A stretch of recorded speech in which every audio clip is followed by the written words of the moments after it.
Bonjour à tous. Aujourd'hui, on va étudier une enquête incroyable, inédite, sur la censure des réseaux sociaux grandissante, vous l'avez vu depuis quelques années, sur ses véritables causes, sur les liens avec le gouvernement américain. On va parler aussi du FBI, on va parler d'agences de sécurité, une enquête extrêmement sérieuse qui vient de sortir. On parlera forcément donc du Covid, de la guerre en Ukraine, on parlera aussi de l'Union européenne.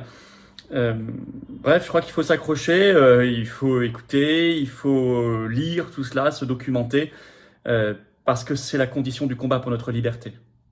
Révélation fracassante sur la censure des réseaux sociaux et notamment la collusion avec le gouvernement américain croissante cette année. Alors, je vais me fonder sur plusieurs sources, vous allez voir, je vais toutes vous les donner, notamment une grande enquête qui vient de sortir dans un journal très sérieux qui s'appelle américain The Intercept, le 31 octobre. C'est en ligne intégralement, en anglais, mais enfin, on peut traduire bien sûr. Et ça parle notamment beaucoup de ce qu'on appelle le DHS en américain, le DSI en français, le département de la sécurité intérieure aux États-Unis. Je commence à vous donner des citations. Je cite cette enquête. Il y a un effort considérable de cette agence DSI pour influencer les plateformes technologiques. The Intercept a pu mener son enquête grâce à des fuites, disent-ils, notamment des mails et des documents internes. Donc tout est authentifié. Je cite toujours, le gouvernement américain a utilisé son pouvoir, ses prérogatives, pour tenter de façonner le discours en ligne, c'est-à-dire le discours, le narratif sur les réseaux sociaux. On va parler ici de Facebook, de Twitter, d'Instagram, de YouTube, de Discord, de Reddit, de Wikipédia, etc. Je cite, maintenant on va rentrer dans le fond de l'enquête. Je cite, lors d'une réunion en mars 2021, un responsable du FBI a averti que la menace d'informations subversives sur les réseaux sociaux pourrait saper le soutien au gouvernement américain. Je cite toujours, il existe également un processus, nous apprend The Intercept, formalisé, permettant aux responsables gouvernementaux de signaler directement un contenu sur Facebook ou Instagram et de demander qu'il soit limité ou supprimé. L'enquête évoque notamment le fait que tout ça a explosé lors de l'élection américaine de 2020. On s'en serait pas douté. Et pour façonner, je cite toujours, les discussions sur la politique vaccinale pendant la pandémie de coronavirus. On s'en serait pas douté non plus. Mais maintenant, c'est confirmé. C'est ça qui est extraordinaire. L'enquête dit qu'il fallait, je cite, déployer des efforts sur les origines du Covid-19. Allez voir ma vidéo récente sur les révélations explosives récentes sur cette affaire. Mais aussi, je cite toujours, l'efficacité des vaccins, le retrait américain d'Afghanistan et la nature du soutien américain à l'Ukraine. On a une sorte de combo là. Tous les sujets les plus incroyables, les plus explosifs, la propagande se déchaîne le plus, on a confirmation qu'effectivement le gouvernement américain intervient directement sur les réseaux sociaux, pour limiter les contenus ou les censurer ou les supprimer. Il s'agit de lutter contre ce que le gouvernement américain appelle bien sûr, mais on a la même chose dans l'Union européenne, j'y reviendrai dans quelques minutes, la désinformation, qui est un concept qui n'est pas défini. C'est donc un concept fourre-tout, on peut y mettre ce qu'on veut, ça donne donc de grandes marges de manœuvre aux censeurs. Je vous lis un premier extrait de cette enquête pour que vous compreniez bien. La façon, je cite, dont la désinformation est définie par le gouvernement n'a pas été clairement articulée et la nature intrinsèquement subjective de ce qui constitue la désinformation offre une large ouverture aux responsables du département de la sécurité intérieure pour prendre des décisions politiquement motivées sur ce qui constitue un discours dangereux. En gros, ils font ce qu'ils veulent. Exemple, nous donne l'enquête, lors de l'élection américaine présidentielle de 2020, le gouvernement américain a signalé 4800 postes suspects, selon leur vocabulaire. Et les plateformes ont pris des mesures immédiates dans 35% des cas par des suppressions, par des blocages, mais aussi des postes qui étaient ensuite étiquetés comme douteux, dangereux, etc. Je cite toujours, avant les élections américaines présidentielles de 2020, des entreprises technologiques comme Twitter, Facebook, Reddit, Discord, Wikipédia, Microsoft, LinkedIn, Verizon Media se sont réunis mensuellement avec le FBI et d'autres représentants du gouvernement américain.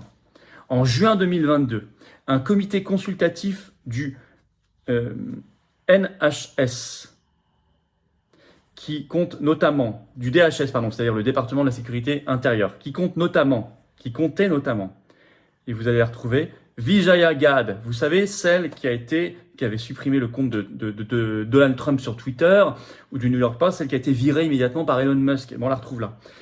Et ce comité consultatif, c'est tout récent, c'est en juin 2022, a rédigé un rapport délirant pour aller encore plus loin dans la censure. Et là, je vais vous lire un autre extrait de The Intercept.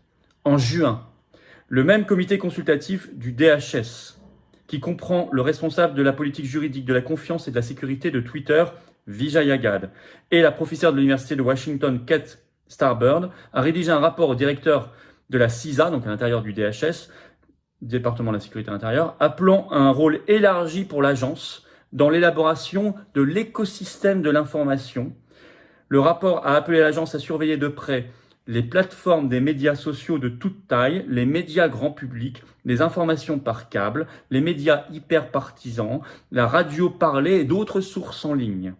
Ils ont fait valoir, je cite toujours, que l'agence devrait prendre des mesures pour mettre un terme à la propagande d'informations fausses et trompeuses en mettant l'accent sur les informations qui sapent les institutions démocratiques clés, tels que les tribunaux, ou par d'autres secteurs tels que le système financier ou les secteurs publics, ou les mesures sanitaires. Fin de citation. Bon, je crois que tout y est. Alors, il faut rappeler que le département de la sécurité intérieure aux États-Unis a été créé en 2002 suite aux attentats du 11 septembre 2001. Et au départ, c'était pour la lutte contre le terrorisme. Mais de plus en plus, c'est devenu la lutte contre la désinformation. C'est écrit en toutes lettres dans l'enquête. Et la lutte contre la désinformation, le département de la sécurité intérieure, je cite, la considère comme une partie croissante de ses tâches principales. Et d'ailleurs, depuis qu'il est aux manettes, entre guillemets, Joe Biden a amplifié cette perverse réorientation stratégique de l'agence. C'est écrit aussi en toutes lettres dans l'enquête, je vous cite un extrait. Biden a également donné la priorité à ses efforts. L'année dernière, l'administration Biden, donc en 2021, a publié la première stratégie nationale de lutte contre le terrorisme intérieur. La stratégie a identifié une priorité plus large, renforcer la confiance dans le gouvernement et lutter contre l'extrême polarisation alimentée par une crise de désinformation et de mésinformation, souvent canalisée via les plateformes de médias sociaux qui peuvent déchirer les Américains et conduire certains à la violence. Je cite toujours, le FBI a dépensé des millions de dollars dans des logiciels de suivi des médias sociaux de surveillance, comme BabelX ou Davanmir. Alors, on peut par exemple revenir sur un cas concret, sur l'affaire Hunter Biden. Allez voir ma vidéo d'hier, et l'article qu'il a sorti en 2020 pour la première fois dans le New York Post, en pleine campagne présidentielle américaine, et qui a été censuré à ce moment-là, cet article, par Twitter comme Facebook.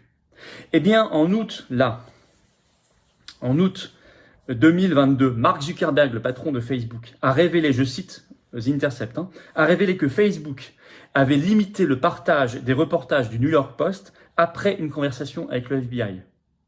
Et il a déclaré qu'il regrettait cette décision. Enfin, c'est un peu tard. Alors, on va se fonder, au-delà de l'enquête très approfondie, vous pouvez aller lire le reste. Là, je vous en ai fait quand même, je pense, une synthèse très importante. On peut aller lire un autre article qui date du 29 octobre, tout récent, de The Spectator, très sérieux aussi. Il parle, lui, d'un procès en cours. Vous allez voir, on va être beaucoup sur le Covid. Intenté, je cite, par le procureur général du Missouri et le procureur général de la Louisiane aux États-Unis, sur les liens entre Washington et Twitter, Facebook, YouTube. Et notamment sur l'action de Anthony Fauci, tiens, on le retrouve toujours dans les mauvais coups, et un autre de ses compères qui s'appelle Collins, qui ont, je cite, utilisé leur position d'autorité gouvernementale pour pousser les plateformes de réseaux sociaux à censurer une déclaration qui avait été faite par des médecins et des épidémiologistes américains sur le Covid le 4 octobre 2020, qui s'appelle la Grande Déclaration de Barrington. Ça vous dit peut-être quelque chose, on en avait parlé dans les vidéos, qui appelait à la fin des restrictions de liberté et à s'occuper vraiment des populations fragiles, des populations vulnérables. C'était du bon sens. Eh bien, à l'époque, Fauci et Collins étaient intervenus pour que les réseaux sociaux censurent le plus possible, invisibilisent cette grande déclaration de Barrington du 4 octobre 2020. Et ils avaient réussi. Et donc, il y a un procès maintenant contre eux. Et c'est très bien. Parce qu'ils ont utilisé leur position d'autorité gouvernementale pour faire de la censure. Et là, selon un des plaignants, je cite l'article de The Spectator, ils sont allés trop loin, selon la plainte, en utilisant leur position gouvernementale pour pousser les réseaux sociaux à réprimer la dissidence. Je vais vous lire un extrait de cet article. Le professeur de la faculté de médecine de l'université de Stanford, le médecin épidémiologiste Jay Bhattacharya, qui était un des signataires de la grande déclaration de Barrington, s'est joint au procès. Le procès, a-t-il expliqué, ne s'adresse pas directement aux médias sociaux, il s'adresse au gouvernement. C'est un procès essentiel, on va le suivre. Je vous en donnerai évidemment des nouvelles. Et la toute fin de l'article, la dernière phrase de cet article de The Spectator, c'est celle-ci, je vous la livre. Vous allez quand même la méditer, on va tous la méditer. Big Government a couché avec Big Tech et leur progéniture deviendra probablement Big Brother. Je crois que ça résume tout.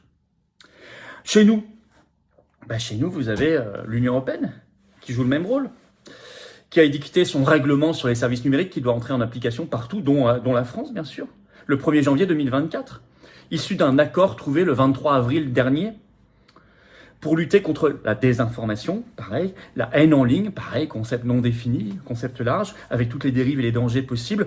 Et il y a un article du Monde du 23 avril 2022, je vous en lis un extrait, vous allez comprendre l'objectif. Je lis Le Monde. Dans le contexte de l'agression russe en Ukraine et des conséquences particulières sur la manipulation de l'information en ligne, un nouvel article a été introduit, donc dans le règlement européen, afin de mettre en place un mécanisme de réaction en cas de crise, a fait savoir le Conseil européen. Ce mécanisme, activé sur décision de la Commission européenne, Ursula, permettra de prendre des mesures proportionnées et efficaces à l'égard des très grandes plateformes qui contribueraient à répandre de fausses informations. Bref, ça s'appelle la censure.